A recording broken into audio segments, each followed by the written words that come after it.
only in Rajasthan. He was born in 1916 and died in 2013. He lived near Jodhpur in Rajasthan, and he was, one of the funny stories I've heard about him is when he was young, very young, he used to publish his cousin's poetry under his name.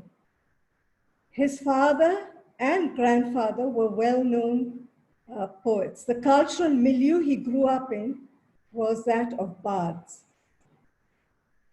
He was influenced by Bengali writer Sarat Chandra Chatterjee and by Russian authors of the latter part of the 19th century, and particularly by Anton Chekhov.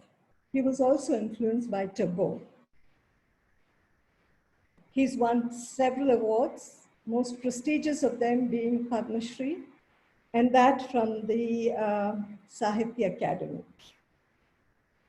We are indebted to his son, Kailash Kabir, and for translating this work into Hindi, and then working with Christine Merrill of the University of Michigan to translate it into English. So here we present the 25th telling of Chouboli by Vijayan Dutta.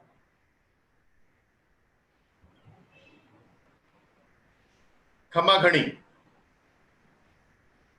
May the spirit of all the writers and all the storytellers guide us, that this tale of Chouboli be reborn again and find many readers and many listeners, age after age after age. Once there was a big Thakur who ruled over a big Thikana.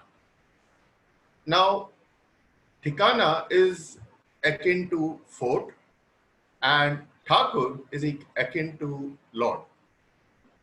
Once there was a big Thakur who ruled over a big Thikana.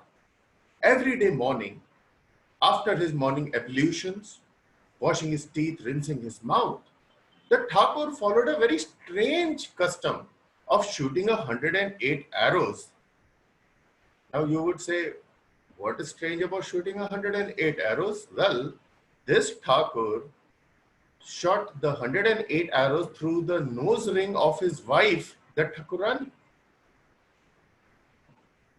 Every day morning, he would lead her to the terrace of the fort, make her stand under the awning, take his place 108 hands away, plant his feet, get ready, pull the bowstring right next to his ears, and release. The arrow would whistle through the air towards the Thakurani through her nose ring and on the other side.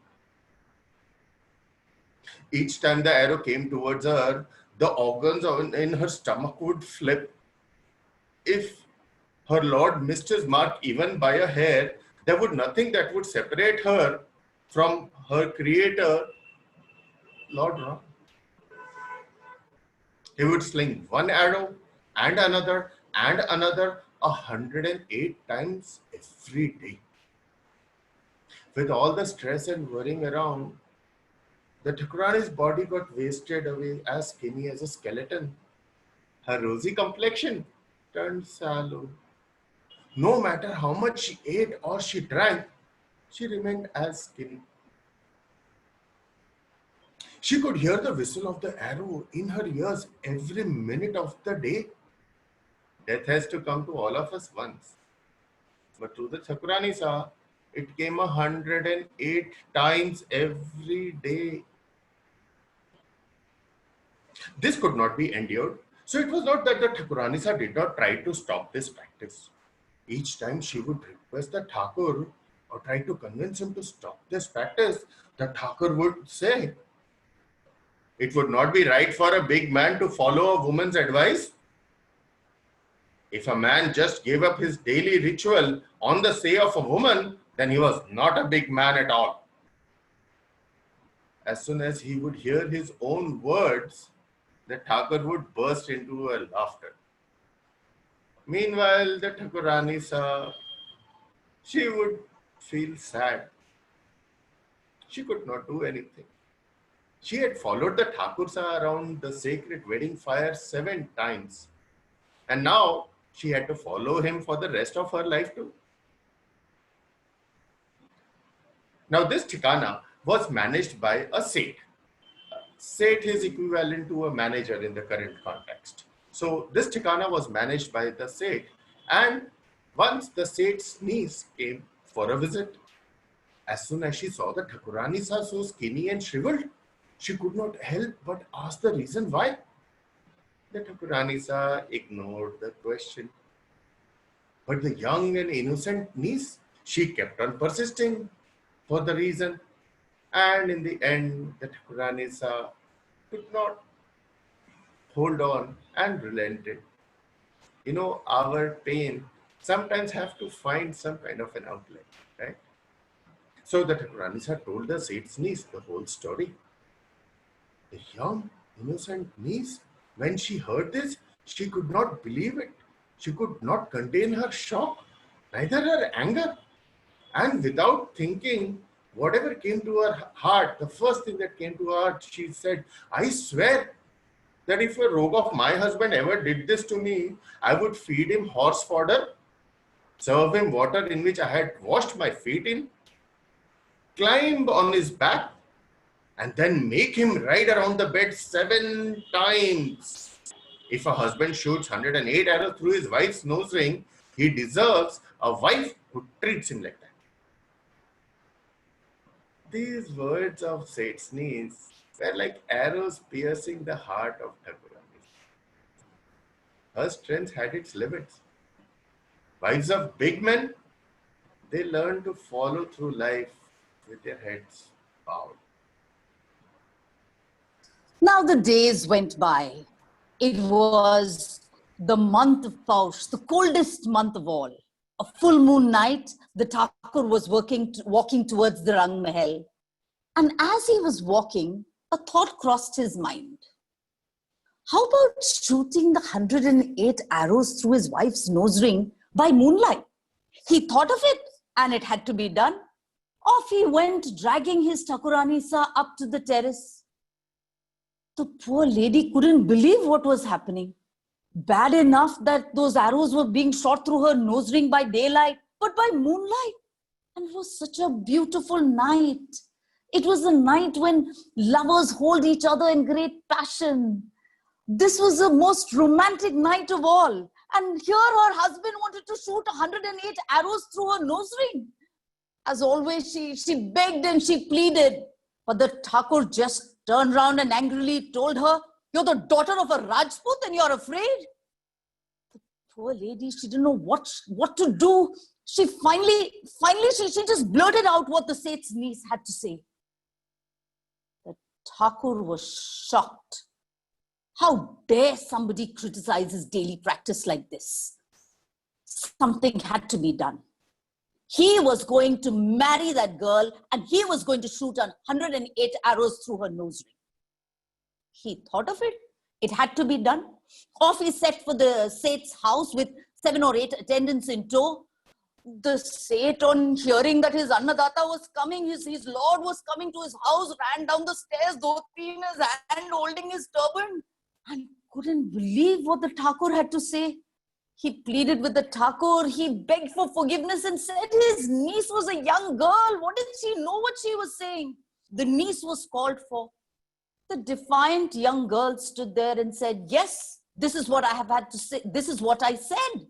And if he ever marries me, I will prove what I have said is right.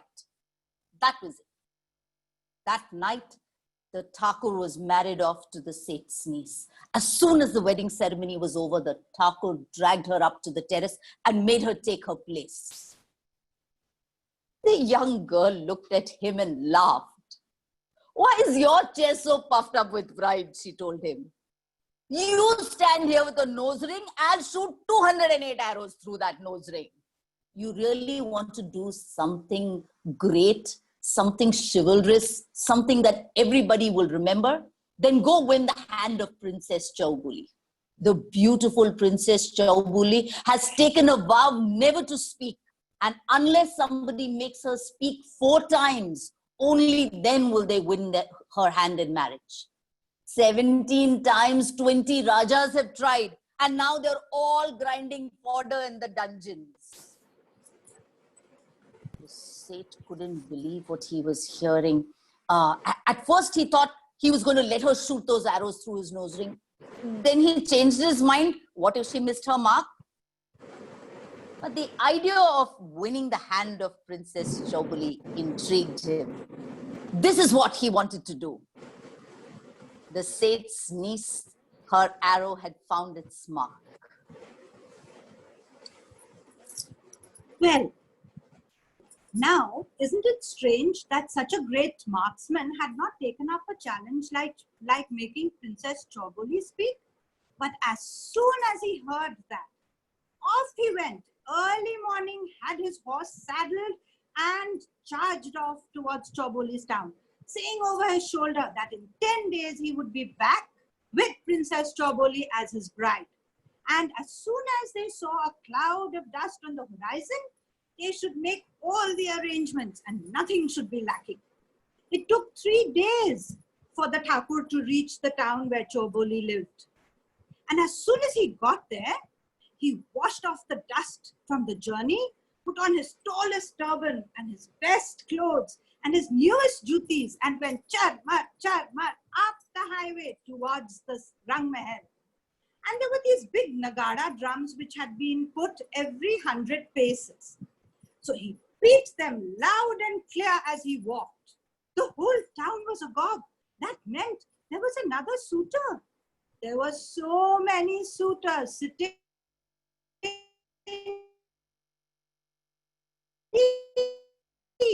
in the dungeon having Chouboli speak, and they were grinding horse fodder. There was so much of it that nobody was willing to buy it anymore at throwaway prices. As the Thakur went and he beat the drums, jubilation was in the town, and the Raja and Rani were finally hoping that this time the princess would have her hands dyed in turmeric for her wedding.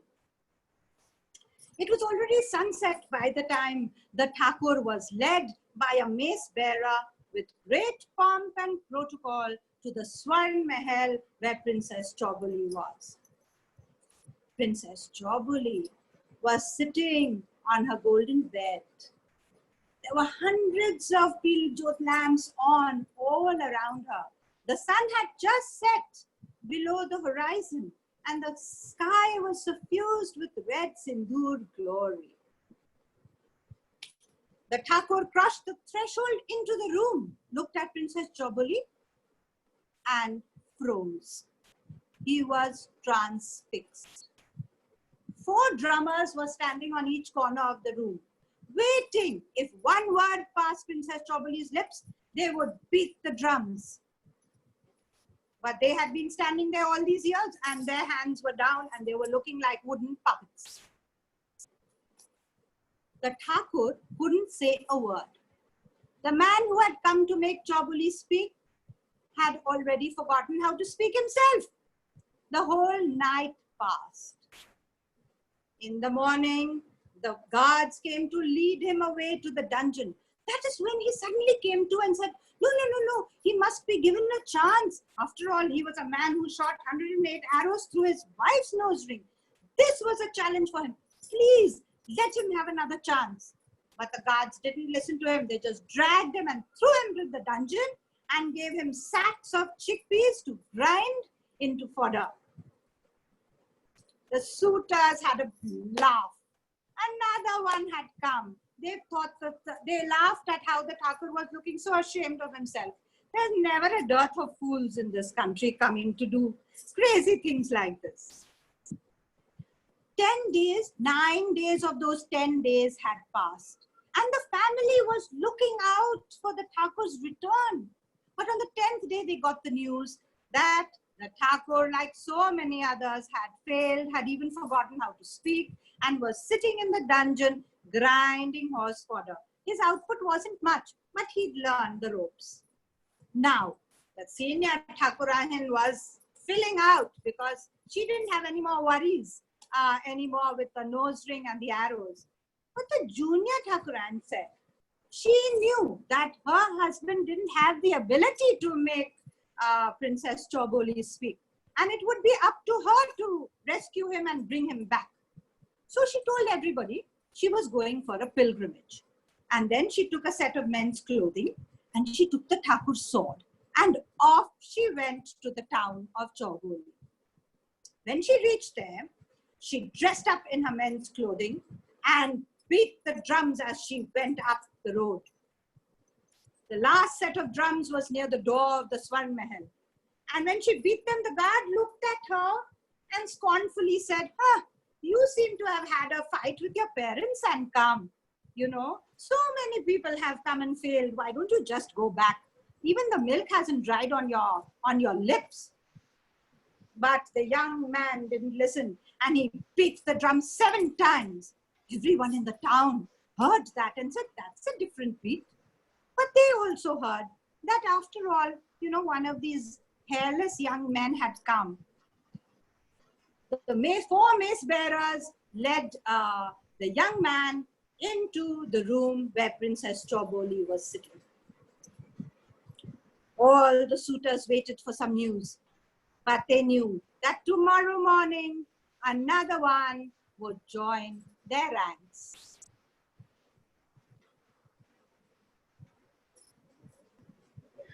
Princess Chouboli sat on her golden bed like a golden statue.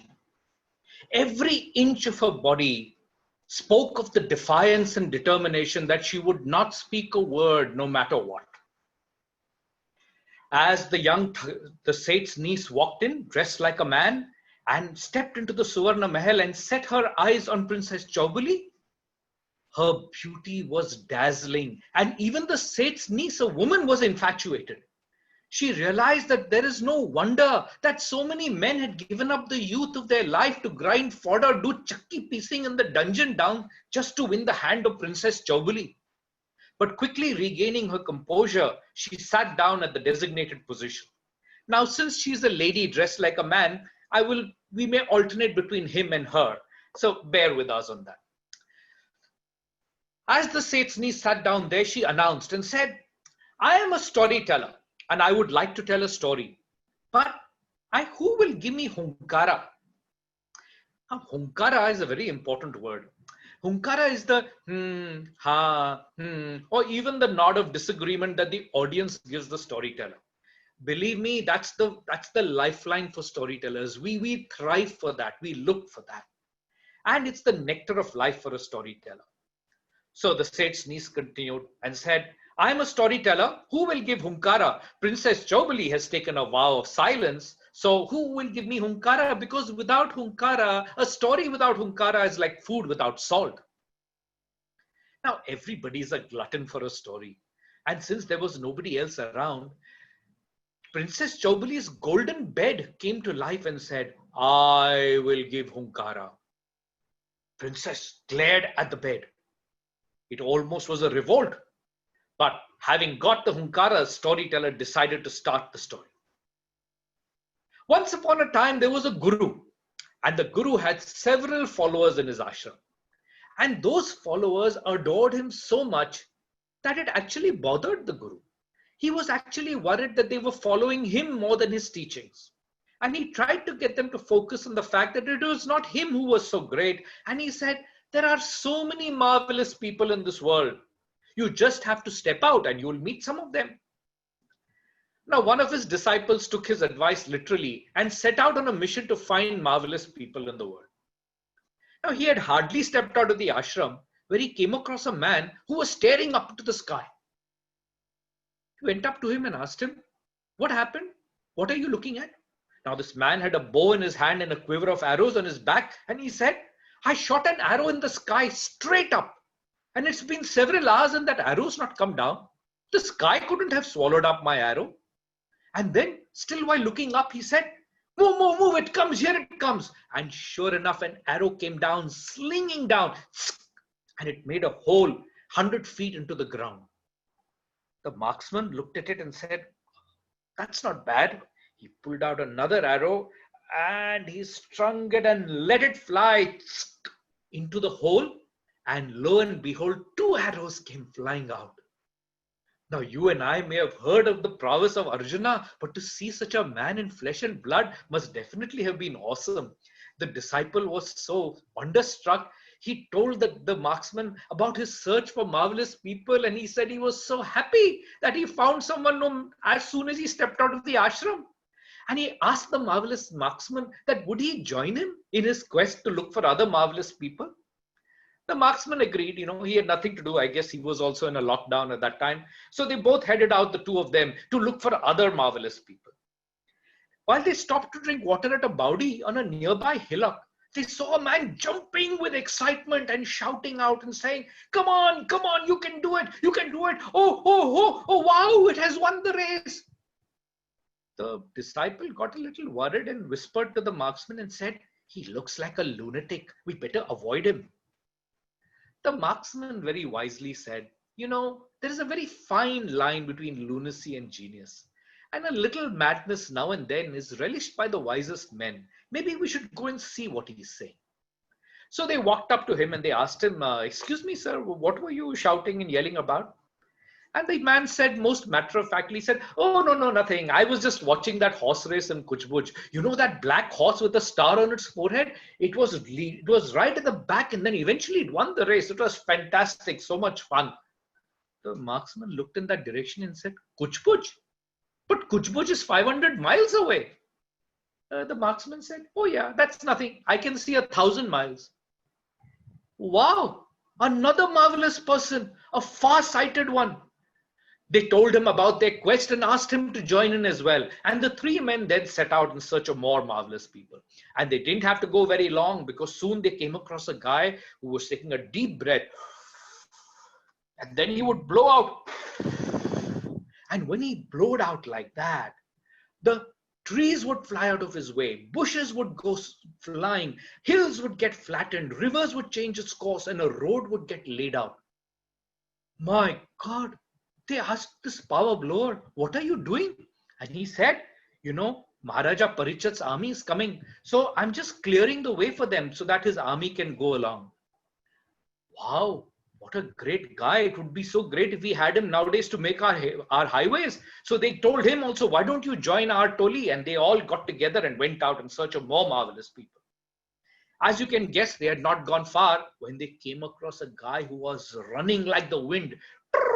He was running among a herd of deer. He would catch up with one deer, tie a bell round its neck, and then in 7 steps, he'd go to the next deer and tie a bell round that one's neck. And very soon he had tied bells round the entire herd's neck.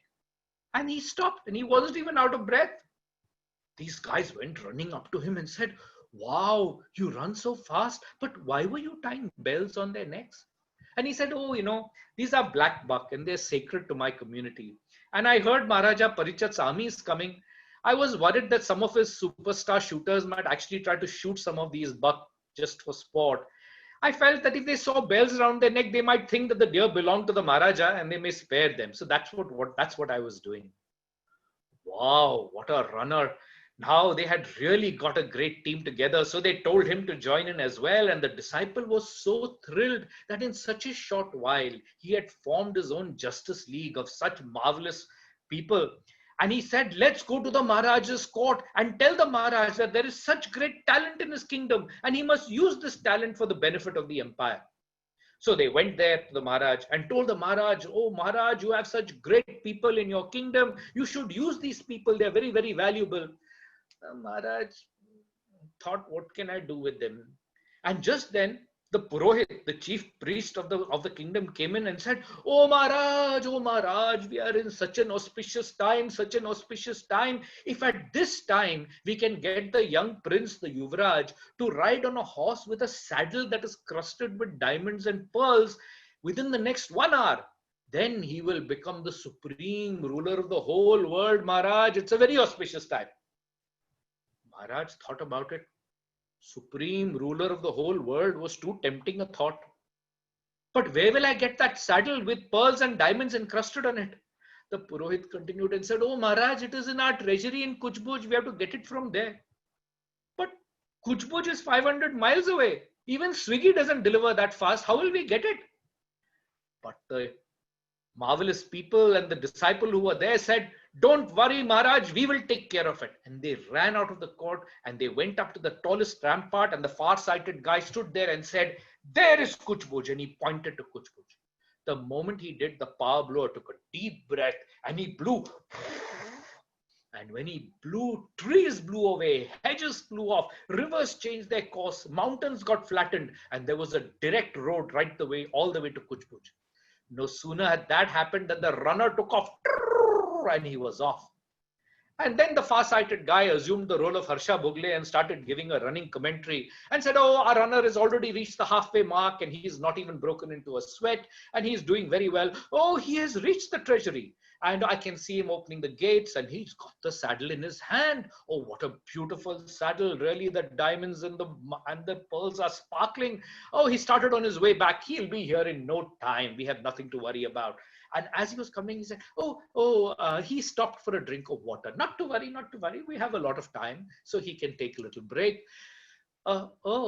He's taking a lying down under the tree for a little nap. Is he from Pune? Why is he doing that? Oh my God, there's a dangerous snake approaching him. And if it bites him, then the game will all be over. And as he said that, the marksman stepped up and said, point me in the direction of the snake.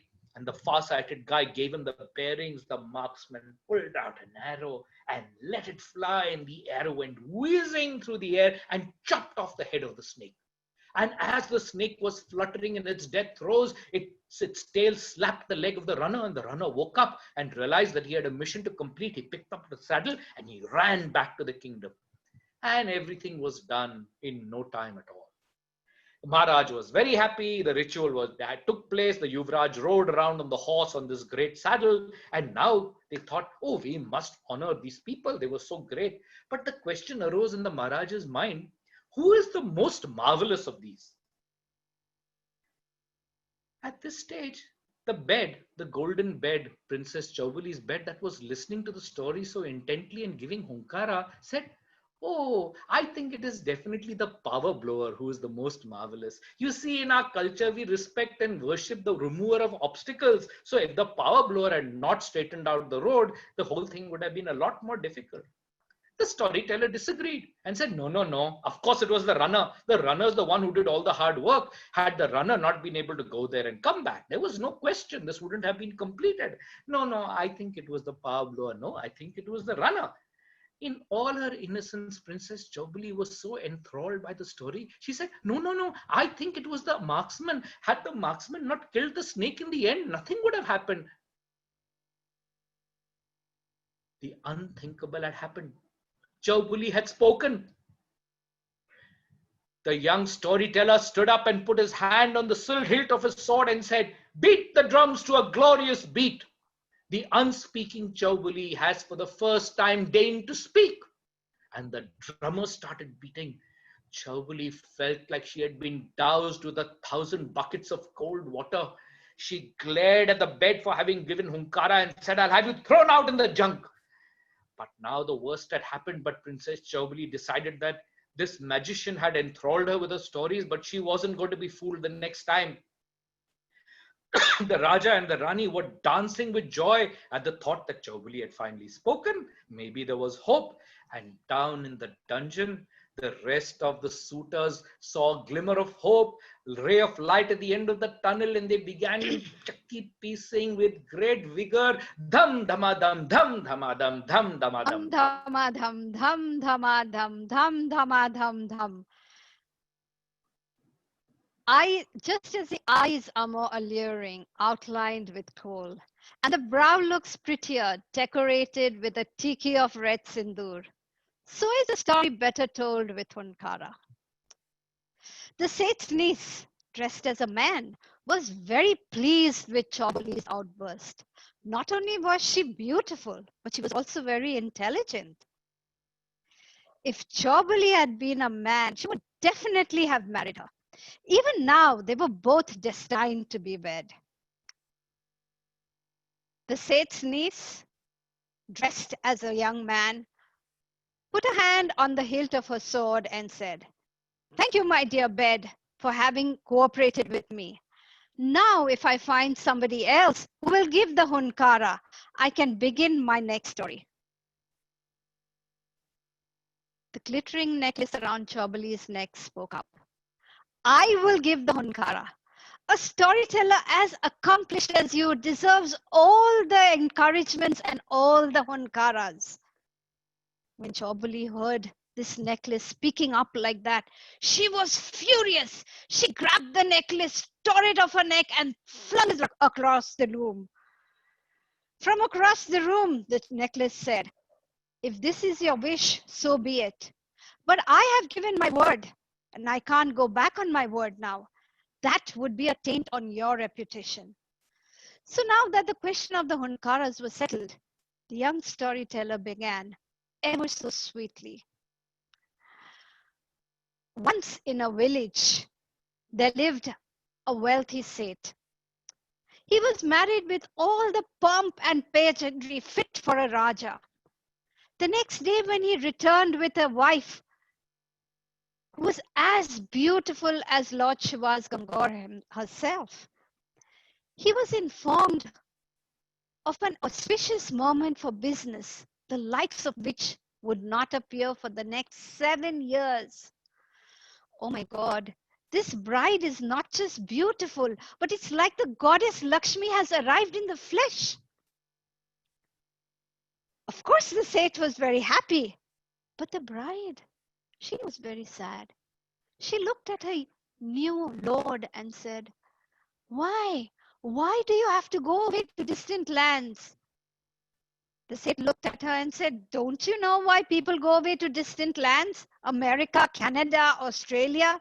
To make money, of course. Money, she said. You're going away and in leaving the prime years of our youth behind in chase of fool's gold? Looked at her and he smiled. He said, The glitter of money is brighter than the sun. And without paying any heed to his bride's youth or beauty or her sad face, at the exact auspicious moment, the Seth left in the quest of the Maya of wealth. The young bride could do nothing but look at him go away. Now it's true that the Seth had left even before the sacred thread that was tied around his hand, the wedding thread, had been removed. But it is also true that the young bride would now have to spend the prime years of her youth alone. And you know how these years are. They don't listen to good advice. And they don't know the difference between black and white. Now it so happened that the bridal chamber was right across the top floor bedroom of the local Thakur's Tikana. One day the bride, in all her innocence, was standing outside the bridal chamber. And the local Thakur was standing outside his bedroom when their eyes locked. And then, in true Bollywood style, every day after that, at the exact same time, they stood at the exact same moment, gazing at each other. When finally the Thakur said, How can we go on like this? Do something and come over to my Rang Mahal so that we can have our heart's desires. You expect me to come out in this lockdown period? No, Baba, I can't do that. You better find some other way for us to meet. Now, given this situation, which mind does not race? The Thakur immediately came up with a plan and said, I'm going to get a tunnel dug from my Rang Mahal to your Haveli. And we won't let anybody know. We just have to be patient a little longer. So they waited. The work on the tunnel began. And yes, nobody knew what it was for. Just as we don't know why our roads are being dug up, whether to lay telephone cables or gas pipelines, we don't know. But one person knew why the Thakur was digging that tunnel. It was Kaparayu the thief. His spies were all over the village and they had told him what exactly had transpired between the Thakur and the young Sethani. And so he had a plan. He was going to dig a tunnel from his house to meet the Thakur's tunnel. And when the young Setani would go dressed in all her jewelry and finery to meet the Thakur, he would accost her and rob her of all her jewelry. Now, one day, the bride left the much trodden rut of ordinary life and followed instead a path that slipped underground. For the bride, her happiness knew no bounds. She put on all her shingar, kohl for her eyes, sinduri red bindi on her forehead, diamonds, pearls, rubies. And when she stepped into that dark tunnel, it felt even more better than heaven itself. How could paltry heaven compare to the beauty of love, the joy of love? Now, just as the young Setani entered the Thakur's Rang Mahal, it was getting dusk, and the Thakur was sleeping outside his bedroom. A maid servant was massaging his feet. And when she saw a maiden as beautiful as Shiva's Gangaur in the doorway, the maid servant bowed and silently took her leave. The Sethani did not want to disturb her lover, so she went quietly and took the maid servant's place and started massaging her lover's feet. After some time, Thakur Sah woke up and without opening his eyes said, "It's getting late now. Why don't you go to sleep, Beti?" Beti? Daughter? The Sethani's hands froze. Thakur Sah said once again, "Beti, go. It's getting late." And he pulled his hands back. When he pulled his hands back, the bangles in her hands started jingling. And Thakur Sah opened his eyes to see the beautiful young Sethani in front of him. But now that he had called his daughter, all the dirt and the poison in his mind suddenly cleared. "This must be Bhagwan's wish," he said. "And so from today onwards, you are my daughter in Dharma." And so saying, he took out a necklace from around his neck and gave it to her. A daughter never leaves her father's house empty-handed. Take this gift and leave now before the servants get suspicious. The young Sethani, she could not speak. It was like a bitter fruit had got caught in her throat. Her feet were like lead. Slowly she walked down the tunnel. And yes, our thief was waiting for her. And he said, "You went to meet your lover behind your husband's back. The earth will split when it knows about what you've done. I will not let you go till you give up all your jewelry to me." The young Sethani was a little flustered, but she soon regained her composure and said, "How dare you cast doubts on a father's concerns for his daughter?" And then she narrated all that had happened.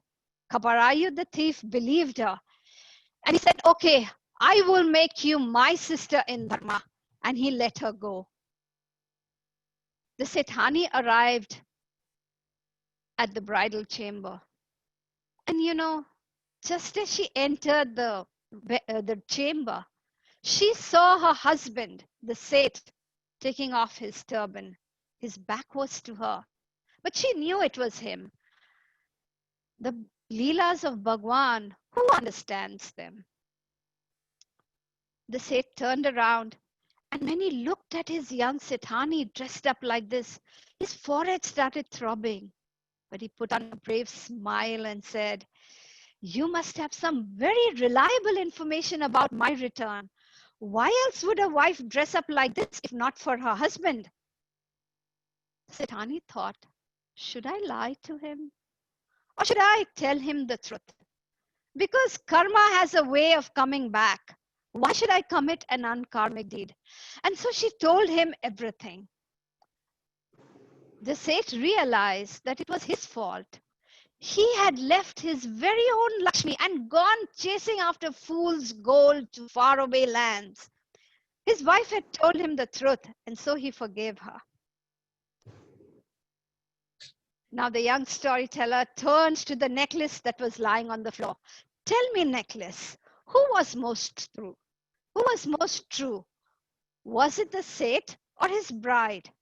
Was it the Thakur or was it the thief? The necklace said, both the husband and the Thakur were most true.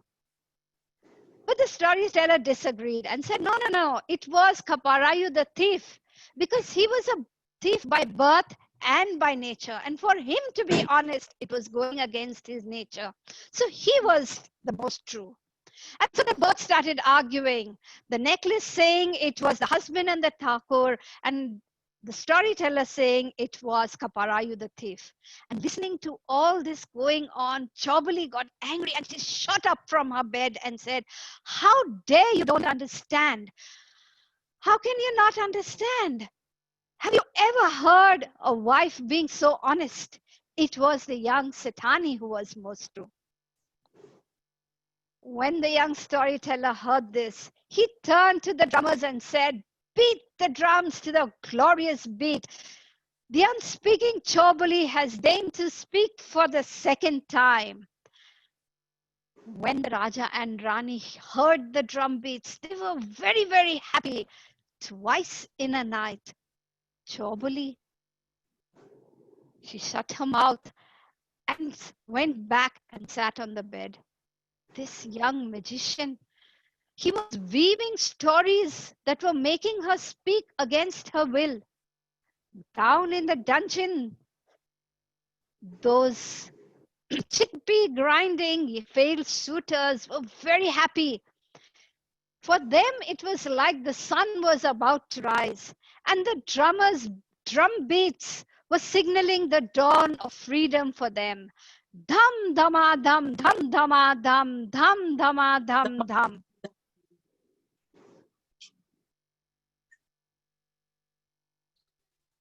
Half the night had passed, and Princess Chouboli had already spoken twice. Would this be the night when her oath would finally be broken?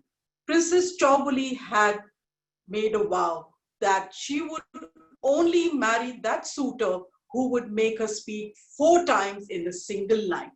And the young storyteller, the satyr's niece, dressed up as a man, had cast a magic spell over Princess Chouboli. Words were just spouting out of her mouth all by themselves. And the princess was irritated beyond measure with the storyteller and the necklace. The young storyteller had noticed this and was confident that his stories were having the intended effect. So he continued. Trees look beautiful when covered with leaves, and ponds are pleasant when filled with water, and stories are always engrossing with Hunkara. So who's going to give Hunkara for my next story? The words had barely come out of the storyteller's mouth when the beautiful dupatta, the beautiful chunri with which Princess Chouboli was wearing, said out, yes, I'm going to give Hunkara. Such a talented storyteller like you deserves Hunkara and more.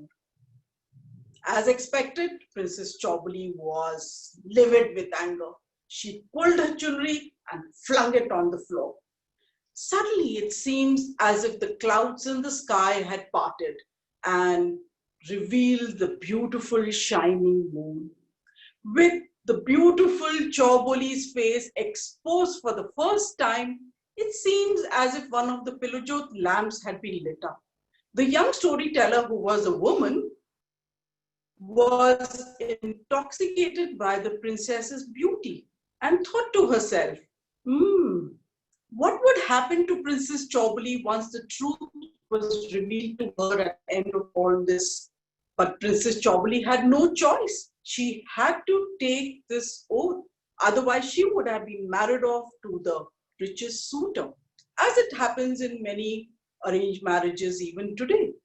But here, Princess Chouboli was standing for the honor of all the women.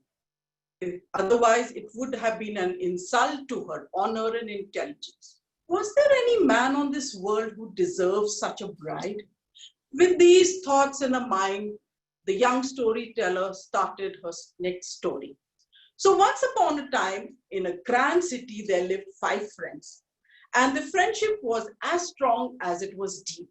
And all of them were extremely talented in their chosen field of one was a tailor, the second one was a carpenter, the third one was a goldsmith, fourth one was a lac maker, and the fifth was a Brahmin. Now, all of these 5 thought that their talents were not appreciated enough in the city. So they decided to go out into the wide world in search of fame and fortune. Luckily, it was not the times of COVID lockdowns. So they all packed up their little belongings and left.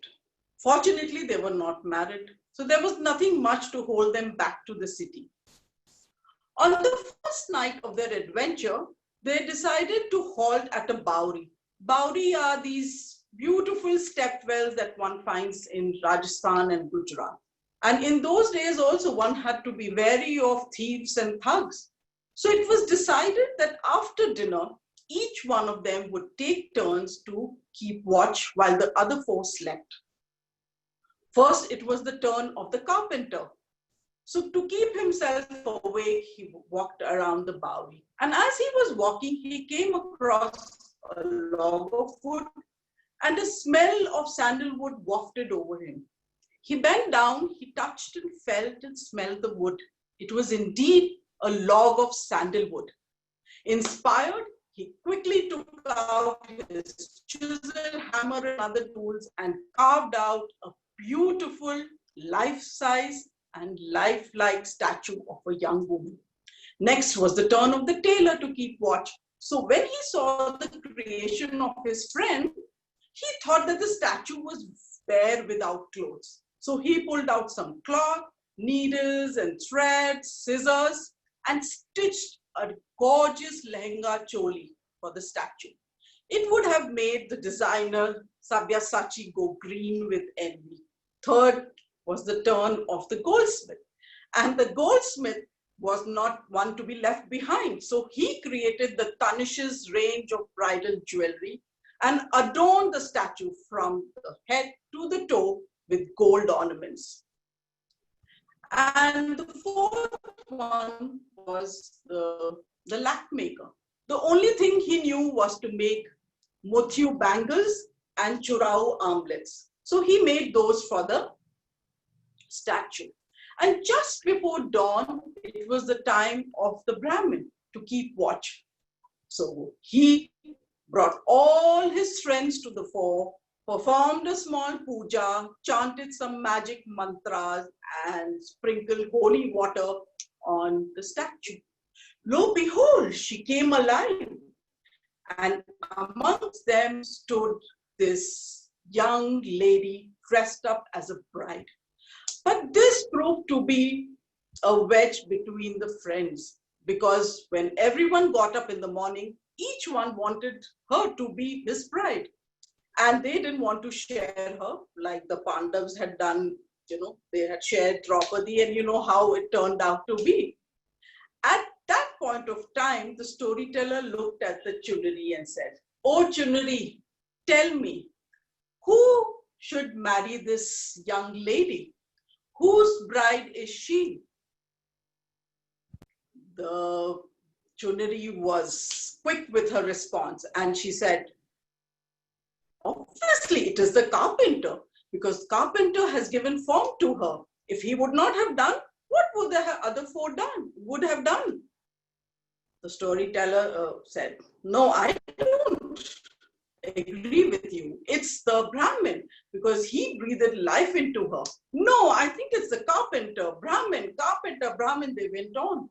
And Princess Chouboli, who had been listening to the story, was getting very furious when she was hearing them argue. You know how we feel when we hear these foolish politicians spouting out some rubbish and they don't even know what they're talking about? Princess Chouboli forgot her oath and spoke up. "Stop, you foolish men! Don't you know that the carpenter is like the mother, because he had given form to the bride, And the Brahmin is like the father because he infused life in her. Does a girl get married to her own parents? Ridiculous. It is the lac maker who makes these, adorns his bride with mithu, bangles, and armlets. So the rightful owner, the rightful groom of this bride is the lac maker. The young storyteller didn't care whether he was called foolish. He just shouted out, "Beat the drums to a glorious speed. The unspeaking Chouboli has deigned to speak for the third time." Princess Chouboli realized what she had done. The magician had tricked her into speaking once again. But there was a slight change of heart happening here. She had begun to admire this storyteller and was wondering if there was any other man made for her in this world. One moment, she wanted to hold on to her oath, and in the next, she wanted him to succeed the fourth time. She was jubilant and defiant at the same moment. Meanwhile, in the dungeon, all the failed suitors were very happy. They were saying, "Ab dilli dur nahi," except for one. It was the Thakur. He didn't know how he would go back and face his people at his tikana. He would rather stay the rest of his life here with the other failed suitors, grinding fodder for the horses, and wishing and praying that Princess Chouboli never speaks again. But up in the Swan Mahal, the Raja and Rani were very happy. They were dancing to the beats of dham dhama dham dham, dham dhama dham dham, dham dhama dham dham. The young man who had made Chouboli speak 3 times began by saying, "A vine without flowers, a bird without feathers, and a mouth without teeth, they are all as empty as a story without Hunkara. If I can find somebody to give Hunkara, I will start the next story. And don't be too afraid, because wouldn't it be most auspicious for your Princess Chouboli to speak and be wed?" The 100-wick Pilajota lamp spoke up and said, "Now that I've lived in the light of Chouboli's truth, I have no fear anymore. You begin your story, and I will give the Hunkara." And another voice, a deeper voice, says, "You didn't see me because I am the darkness hidden behind this veil of light. But which ignorant person would not give Hunkaras to such a magnificent set of storytellers?" And now that the matter of Hunkara had been settled, the young man began the story. He said, once there was a village in which there lived a Rajput and a Jat, and they were the best of friends. They spent every moment of the day and every moment of the night closer together than shadows. They farmed their lands together, they grazed their cattle together, they even had their meals together.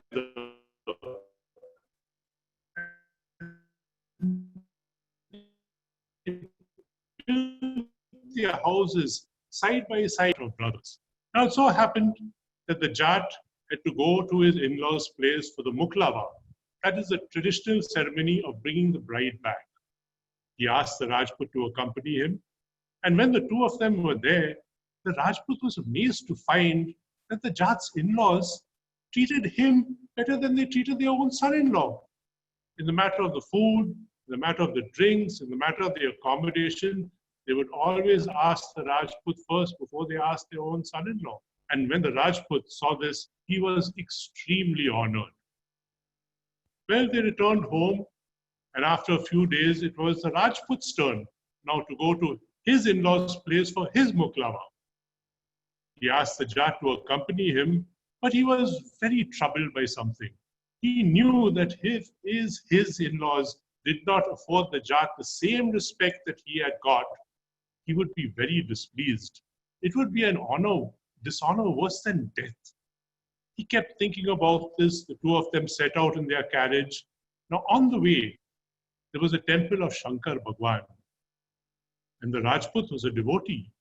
So he stopped the carriage over there He went inside the temple. He stood before the idol and with folded hands, he pleaded that his in-laws would give the Jat all the respect he deserved. He gave an 11 rupee offering. And then he did one more thing. He told the idol that if his plea was not listened to, he would return to that very spot and he would kill himself over there and let the idol, let Shankar Bhagwan, live with the humiliation of somebody spilling blood in the temple. They reached the Rajput's in-laws' place. He tried to explain to them what they should do, but God knows whether they were not listening or they didn't care. Shankar Bhagwan seemed to have also forgotten about this poor chap. Those people treated the Jat worse than a servant. In the matter of the food, in the matter of the drink, in the way they spoke to him, in the arrangements they made, they just treated him so badly that the Rajput's heart went out like a snuffed candle. He was so angry. But why get angry with the in-laws? He was going to keep his anger for that Shankar Bhagwan. The next morning, despite all their pleas, he bundled his wife and his friend into the carriage and decided to leave. On the way back, he stopped at the temple. He went inside. He stood before the idol and said, "You may have not thought it fitting to honor what I have said, but I have nursed the breast of a Rajputani. I will not forsake my vow." And so saying, he drew out his sword, he held it against his neck, sliced off his head. The head fell off, the body fell to the ground, blood began to spill all over. Outside, the Jat and the new wife, the new bride, were wondering what had happened. After some time, the Jat got up and went inside. He looked around. He saw his friend there, head cut off, blood spilling all over. His friend was dead. There was nothing to think about. There was no point in living. He picked up the sword, held it against his own neck, sliced off his head. The bodies fell across each other. In life, they were as close as brothers. In death, even their blood had begun to mingle. The young wife sitting outside now wondering what was wrong with these two friends. Had they begun discussing something inside and forgotten all about the time? She too went in, and the sight that she saw made her blood freeze.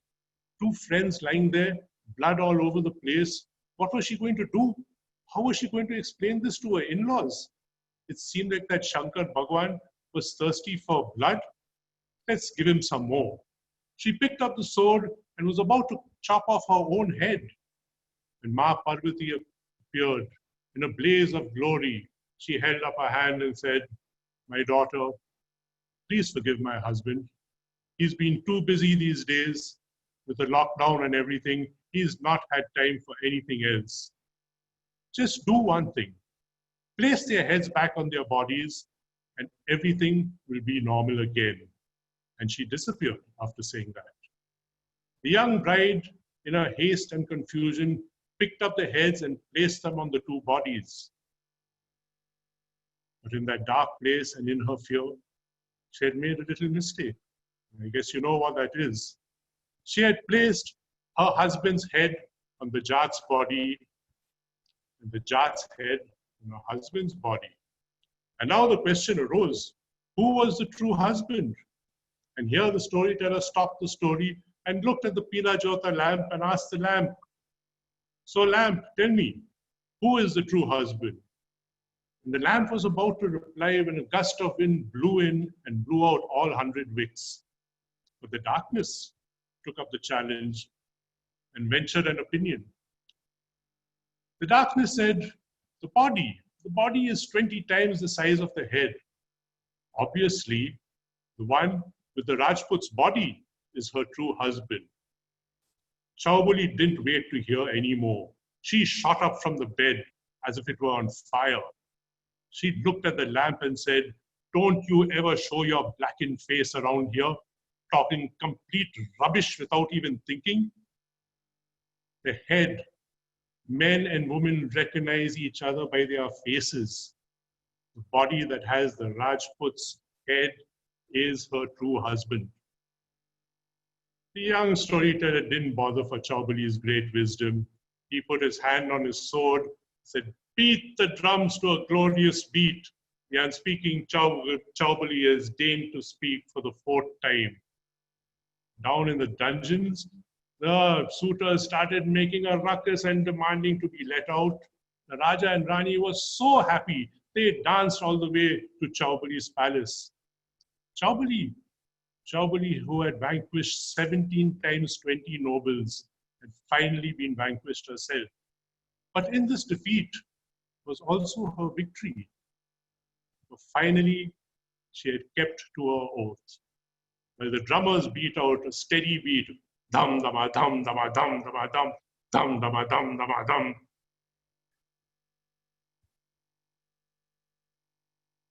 The Raja and Rani were extremely happy.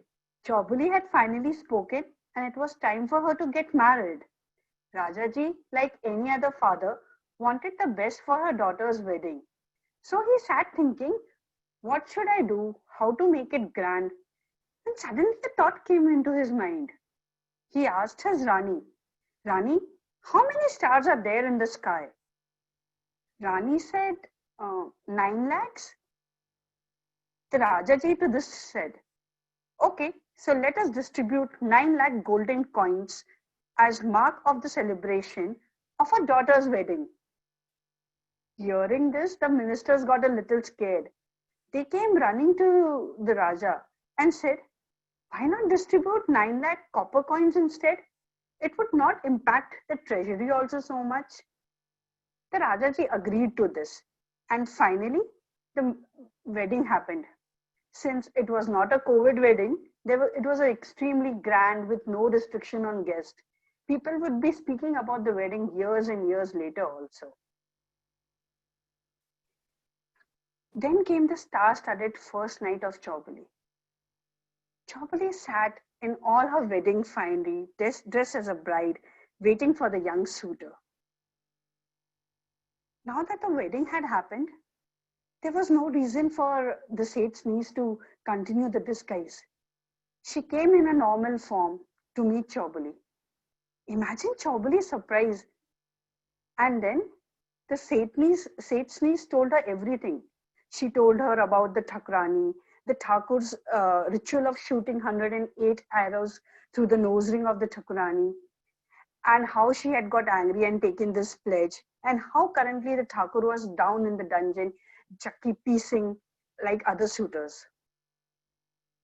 Chouboli got extremely happy hearing all this. She hugged the Seth's niece tight and said, "So finally there was no man who was able to fulfill my oath." And then they sat talking together like long lost friends. Sometime later, Chouboli suddenly got silent. And then she asked the Seth's niece, "You made me answer 4 questions, give answer to 4 questions. But what about me?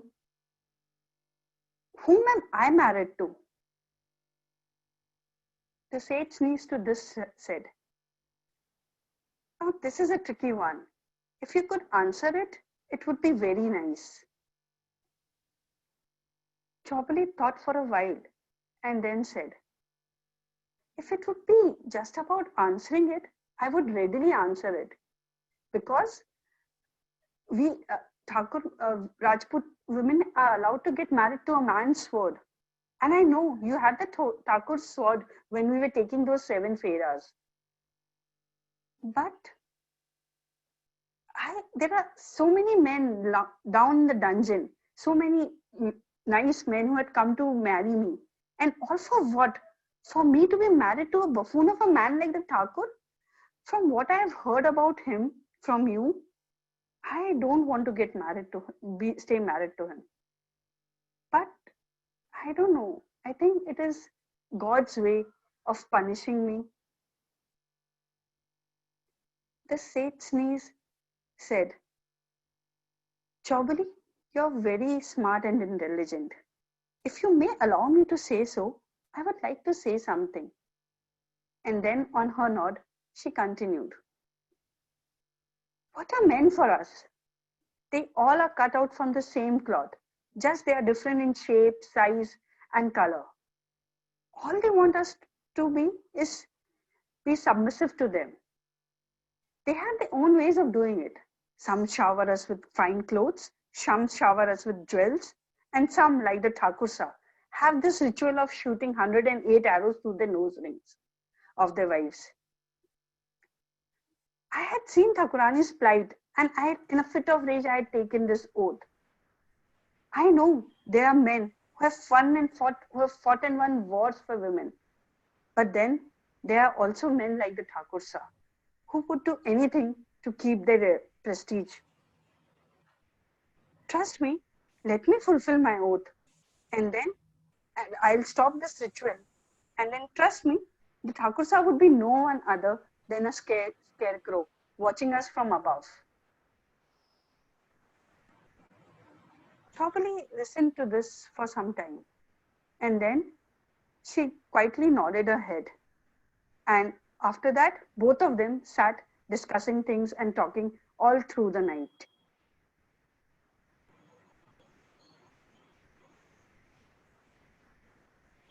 The next day, Princess Chouboli's farewell send-off was as grand as the wedding itself. It was celebrated with great pomp and pageantry. The nobles who were grinding horse fodder and sitting in the dungeons, they were all released and sent home with farewell gifts. Princess Chouboli had asked her father Rajaji to have the Thakursa, who shot 108 arrows through his wife's nose ring, accompany her in the carriage. Now the Thakursa, as soon as he sat in the carriage, he was confused. He had no clue as to what was happening. And as soon as he saw Princess Chouboli, he froze. He could not take his eyes off her. Now there was no need for for the pretense or the secret to be kept quiet for a long time. So the Seth's niece, who was dressed as a man, she gave up the man's clothes and she was dressed herself as a woman. As soon as the Thakursa saw her, his eyes popped out as if he was struck by a bolt of lightning. The Seth's niece says, "It's okay, Thakursa. If you stop breathing now, 3 women will become widow." Thakur was confused. 3 women? Yes, Chouboli belongs to you. She was wedded to your sword. What did you say? What did you say? Chouboli belongs to me? Chouboli is truly mine? Yes, said the Seth's niece. But I won't even let you look at her until and unless you help me fulfill my vow. The Thakursa, in his all the pain that he was going through of grinding horse fodder in the dungeons, he had forgotten about the vow. He said, "Vow? What vow? I'm ready to do anything for Princess Chouboli." And then the Seth's niece told Thakursa about the vow, and Thakursa readily agreed. So as soon as they reached their home, the Thikana, the Thakursa, he ate horse fodder, gobbled it down. Then he slurped the water in which she had washed her feet in, as if it was some holy Charanamrita, had her astride his back, and then rode around the bed 7 times. But after that, with folded hands, he requested not to let this secret out to anyone. He was a Thakur of such a big Thikana, and if people came to know that this is what he did, what would it do for his standing and reputation? And so she agreed. She made the Thakursa stop his daily arrow slinging ritual. Now, with this ritual stopped, the first wife, the senior Thakurani, she was very happy. So as the days passed by, she started to fill in twice during the day and 4 times during the night. And even her complexion got its glow back. Rajaji did not have any other child other than Princess Chouboli. So when the time came for him to retire, he bequeathed his entire kingdom to Princess Chouboli and spent his time counting malas on the beads and praying to Lord that he be made the king again in his next birth. The Thakursa, meanwhile, could not believe the luck that he fumbled upon.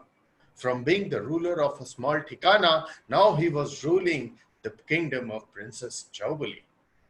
And he did it very ably, relying on the intelligence of Princess Chouboli and the Seth's niece.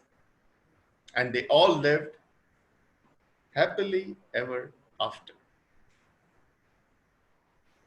That was the story of Chouboli by Padma Shri Vijay Dan Detha, brought to you by Storytellers Pune. We invite you at this time to stay back for a reflection if you choose to. It'd be a Thank few you minutes. all. I didn't hear that comment. You are invited to stay. Now, the questions that probably should ask is, what caught you by surprise and what do you want to say? What are your reflections, either about the story or about the author? I could just answer the 4 questions that the young storyteller posed to Chouboli. Who was the most marvelous in the team?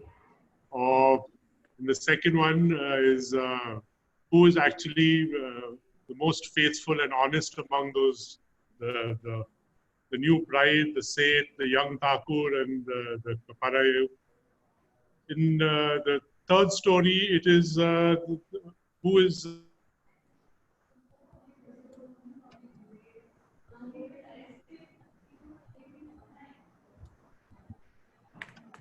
The husband. Okay, I think Peter just dropped off. The third story is about whose bride is she? in answering these questions, please just remember that this story is a laugh, it's a bit of a farce, a lot of satire in the story itself. But the questions that it's asking of us are very deadly serious. So while you have all the crazy things and absolutely fantastical scenes happening in the story, starting with the 108 arrows through the nose ring, we've come across a lot of interesting and very, very relevant themes. So we'll be talking about that.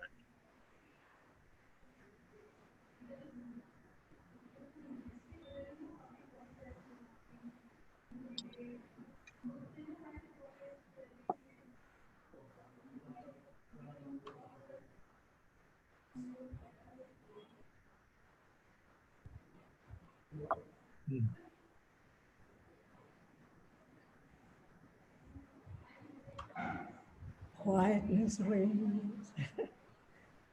What struck you? Anybody?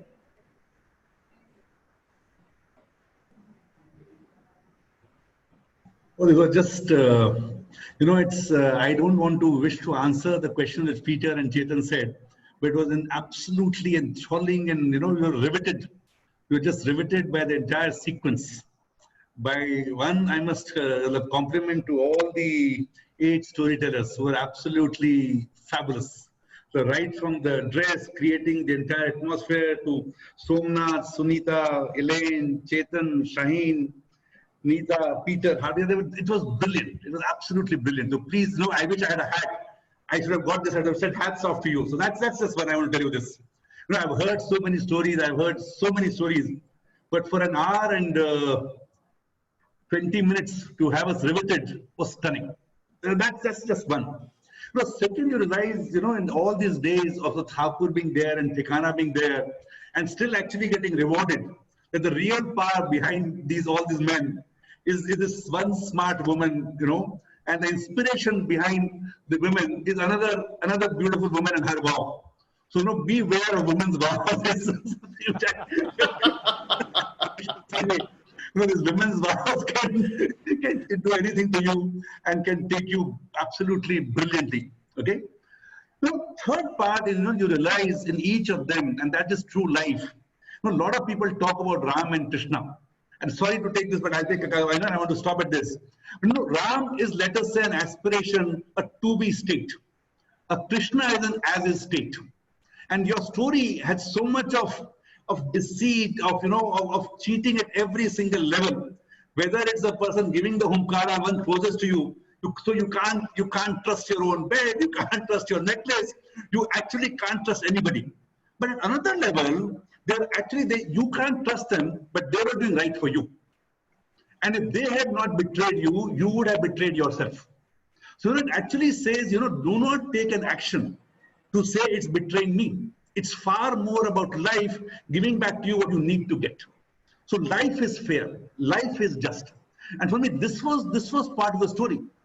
This young woman, the young Setani, she said, look, I will break the vow, I will get my husband out, but I will teach him a lesson. Even though he was taught a lesson, it is so layered, so nuanced, absolutely outstanding. One can talk about it for hours, but I just want to say absolutely fantastic. Thank you. Thank you so much. Thank you. Thank you, Rohit. And you'll be happy to know we are still fighting about the contents of this story. We've not been able to find agreement on everything. And even there's still controversy each time we go through a practice session. But thanks for your inputs. Lovely. No controversy, just delight and joy. Just delight and joy, pure delight and joy.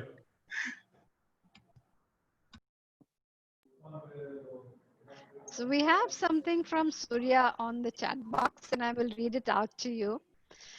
I think the story talks about influence, mesmerizing. When the Princess Chouboli was being asked the questions as to who is the best, even I was thinking and making choices. That's what Surya says. It's a subtle art of treachery, I feel, tricking the princess to speak. So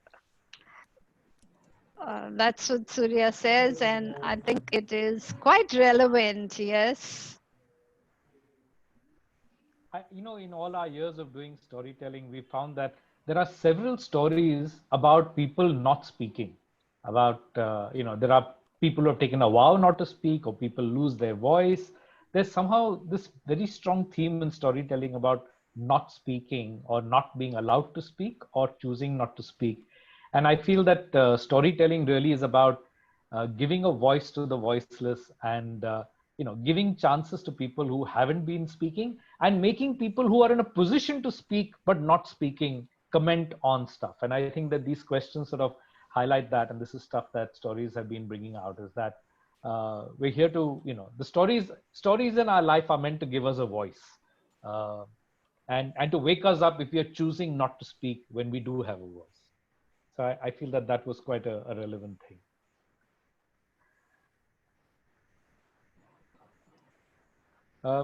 Just any comments, Mr. Bupatkar, anything from you? Purobi, anything you'd like to share? Yeah, what I find very interesting is that it is only a dilemma which actually moves Chouboli to speak.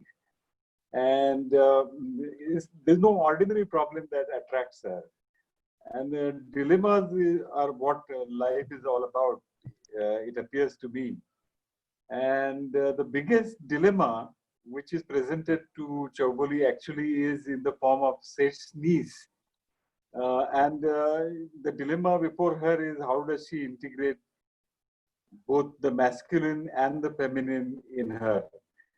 And the fact that she takes on the dress of a man is indicative to me of that dilemma which all of us go through, and that is of integrating the masculine and the feminine in all of us.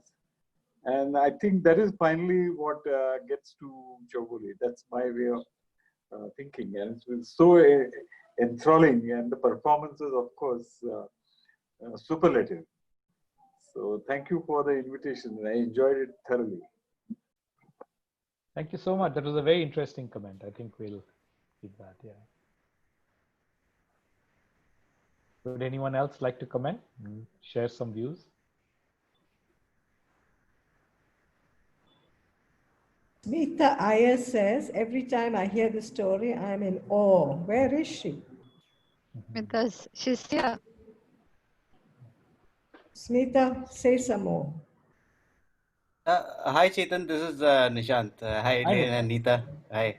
So love the story and the storytelling. Actually, this is my first time I heard this, and it was very interesting. I mean, the questions that came up with every story, and I mean, it got me thinking. And of course, there's a very deep rooted, some of those questions are very deep rooted. I mean, you need to give it really thought about, you know, who is the maker or who is the, so they're kind of trick questions. I felt that, very tricky.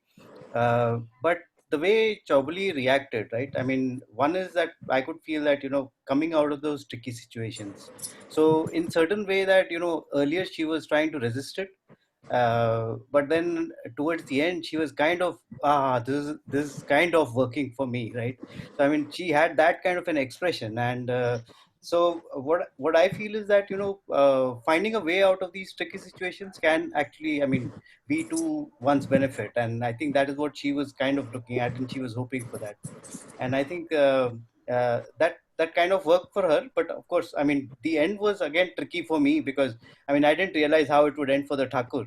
I thought maybe this will be some kind of a women's riot, and but yeah, I mean, brought back that whole, Rajasthani and Marwari thing into play. And that the wife still respected the husband and lived happily ever after, kind of thing. So very interesting for me. And uh, hope to see you and hear you more. Thank you. Thank you Thank so you, much. Nishant. Thank you. Madam, can I say one more thing? Just my apologies. I've already said my piece. I'm not the storyteller here. But I want to say something. In life, it's not about being right or wrong. And I think each one of you brought it out so beautifully. The Sethani did not matter, did not bother what was the answer which Chouboli gave. For her, the fact that there was debate, that there was discussion, and as Chetan would say, that there was voice, I think that is what matters in life. So the fact that you have a courage to say your point of view without bothering what is right and wrong, for me, that's the biggest takeaway from the storytelling session. I think what you're saying is have a discussion, have a debate, have that provokes thinking, that provokes a way forward. And that, for me, that's the one great theme of this entire storytelling, without somebody being right or wrong. And that's just my take Very on this. nice. Very nice. Yeah. Excellent. Okay, two of my friends are here. One is Mike Youngblood from the US. And when we were on holiday in Rajasthan, I narrated this entire story to him. So I'd love to hear from you, Mike, if you are there.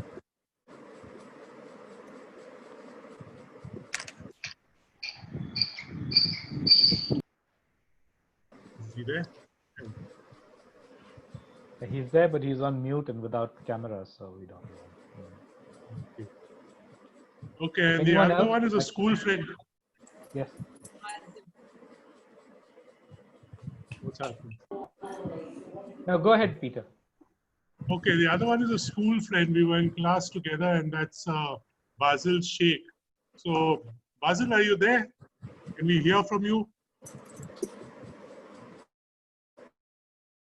He's also on mute. Okay. Yeah, Anyway, Basil is Hello, Peter. Hi, Basil. Okay. Hi, Peter. Peter, I've had some contingencies, so I've missed a bit of it. So all I can say that was it was a very animated and this storytelling, and it came alive. So I mean, the essential part is engagement. It is the audience engagement, which I thought came across very effectively. And yes, that's what I would like to say. Okay, thanks, Basil. Right.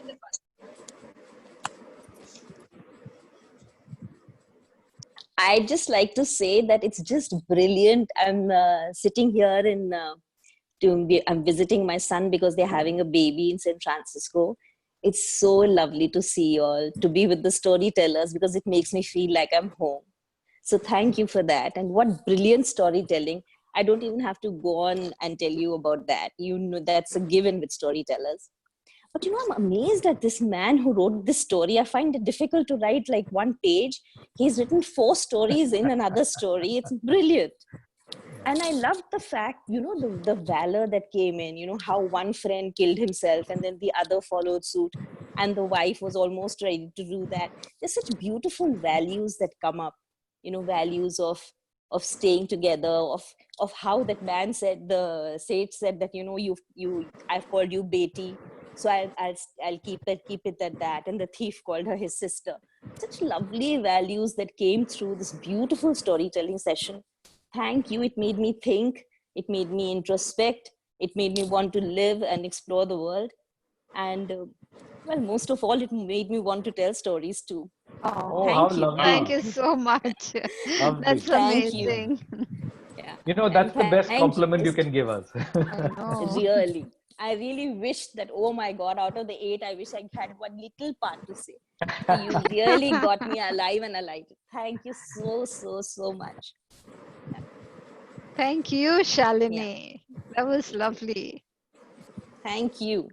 I loved seeing you. I loved being with you. It's made my day. I have something to say. Yes, Divya. When it comes to Shalini's point about values, yes, I agree that there are a few aspects where the values really, brighten up. But there's this one story, the story where these 5 people, if I'm not mistaken, 5 people make a statue and bring it to life, and then they want to decide who wants to marry her. Nobody really asks her who she wants to marry, It's just like, we men made you, we will decide for you, and then you will just get married to whoever we see. Which was something that I didn't like in that story. A very valid point. Yes. It was all about drumming, sounding the beat, right or wrong. And also the story is not set in modern times. It's a folk tale, so it originated a long time ago. And I'm assuming that at that time the men did have a say in everything and women didn't have a say in anything. That's what this story is all about. It's giving voice to the voiceless women, basically. A surprising thing for me is that Vijay Detta gives power to his central characters are 2 women who pick up their destiny.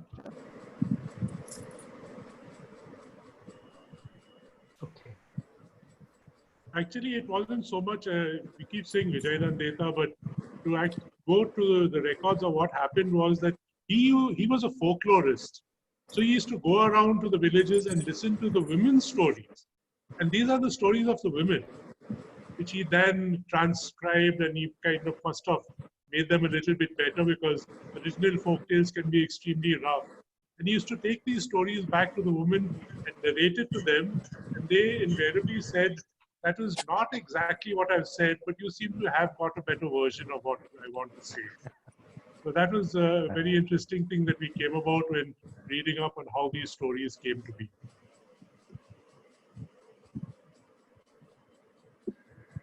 I think we want to bring this to a close. Thank you very much for your participation. Thank you for being Thank you here. so much. Thank you, everybody. Thank you. Thank you. Bye. Thank you. Bye. Thank you. Thanks a lot. Thank you very much. Thank you. Thanks a lot. Uh-huh. Okay, so tell your friend Mike has responded. Yeah. Chat box. Yeah. Okay, bye-bye. Good night. It says, this is our second time hearing this story. You gave us a private performance in Rajasthan in February over several evenings. We loved hearing it again. Thank you all. And thank you, Mike, for being here at this hour at your time.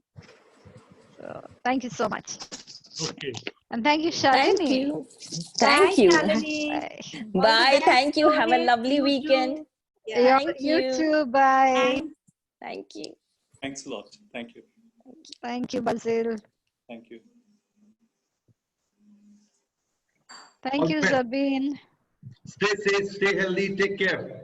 Yes, you too. Yes, you Thank too. you. Thank you, Ravi. Take care. But absolutely delightful, absolutely delightful.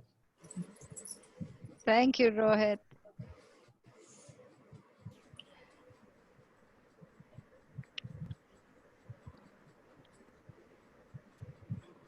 Okay, ladies and gentlemen, anything else to discuss for Any us? Or any we can- post-mortem or not? No post-mortem or anything. But what I was proposing, telling Chetan before everyone got here, is that let's just have an adda. Yeah. One evening. We'll have a Zoom adda. Storytellers adda. It's definitely bring your own booze and your own snacks also to the table. And we just meet and we just chat. Yes. There is some parish work to be done as usual. Yeah. But that's not the important thing. Miss you guys. What? I miss you all so much. I know. Yeah, I know. That's why I'm proposing that let's discuss it on WhatsApp, set up a good date and time, and probably the next coming weekend, Saturday or Sunday, just get together and just talk and do our normal leg pulling. And Somnath, I got it right this time. I didn't fix the wrong head to the wrong body. Or no, you got it right. You got it. Oh, I was quite sure of that. No, not to worry. What I miss most is all the leg pulling and all the jokes and all the putting around it. I have seen Chouboli, by the way, let me tell you. I've seen Chouboli in the lockdown from beginning to end. Oh, great. Oh my God! So you went past That's 15 something to minutes. discuss. So, can you tell us how you felt about it? How I felt is now I'm understanding all the memes, like this. There's one of Amitabh and this guy, and he's that famous one where he's full of blood, and this fellow is asking him, how did this happen? So he's saying, I went out during lockdown. Now I'm understanding the meme and the Chucky piece thing. Yeah, exactly. So great. And yeah, we'll meet, and I'll tell you some more great things about my Hindi movies. If it's like about a Saturday tea time or 4 o'clock or Sunday 4 o'clock, if people are free, it'll be nice. The days we don't have storytelling, we don't have a show. Eli, 4 o'clock is too early for me, darling. Yeah. Yes. No. 4 is too early. Maybe after dinner we can catch up. Like that sounds like a good idea. 9ish we can Saturday catch up. night. Will be asleep. No, 9 o'clock is not so bad. Anytime before 10. Okay. Sure, done thing. That'll be good. Also, small confession to make. My first Hindi movie was Chetna. Okay, and I'll tell you about that at the Adda. I've never seen Chetna. Huh? I haven't What seen. is the name? Radha Saluja. Yeah. You're talking about that horror movie, na? Chetna. No. What? Not Radha. Then which Chetna? Anyway, I'll look it up. Audrey, get into the frame. Let's see your face. I have a drink already. Hi. Ooh. Acha, by the way, we were on Facebook Live. Nobody saw it, but I was just ready to see it myself. It comes out very nicely. Yeah, it is. It was very clear. I saw a little clip. Yeah, that you really, people who are not comfortable with Zoom can join in on Facebook Live. The disadvantage is that they can't participate in the conversation. So they can't. But they can chat, right? They can post. They can give comments, but we can't answer them. Unless we also log into Facebook and what we do here. No, it's pretty good. It's like a view into the. It's like a view into the Zoom room, right? Yeah. Yeah. It's pretty good. Very good. nice. It's very nice, and then the audience becomes larger. Yeah. And it was very crystal clear. I was Very just looking at it. It was very clear and very nicely came We should across. do that for all the stories. Yeah, we should do that. Possible. So why not? Cheers. Cheers. I have to teach you guys, all of you, to make kombucha. Okay? Okay. It's the healthiest drink. Cheers. And I've got lots of them to give away, and then we can do cheers. It even looks like whiskey. Cheers. Cheers. Okay, bye-bye. Hang on. Bye. See you. Bye. Good night. Bye. Good night. Good night. Good night.